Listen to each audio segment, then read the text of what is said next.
Вы видели, Guardian вас сегодня цитирует и заявляет, что вы опять угрожаете Евросоюзу. Вы сказали, в переговорном процессе России и США находится судьба Европы, надо послушать Лукашенко, он посылает сигнал. Какой сигнал? Вы знаете, они не совсем точно меня процитировали. Я сказал, что... Вчера?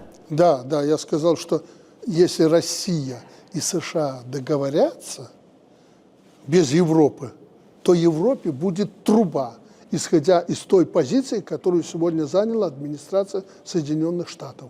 А у них и основания есть. Не только то, что они во время выборов вмешались в американские выборы и бомбили этого Трампа. Ну, ты сама видела это.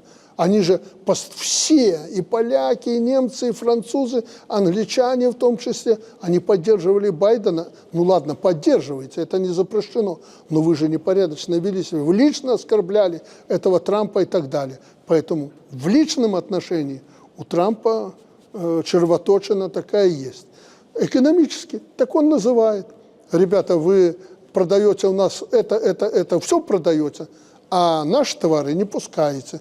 Там счет есть определенный. И чтобы уравновесить торговлю, он вводит постепенно пошлины, налоги на границе. Это экономическая основа. Военные, он говорит, ребята, я не буду так тратиться, как раньше, и своих ребят в НАТО отправлять. А если через 5 лет начнется война с Россией и Белоруссией, наши же будут погибать. Я этого не хочу.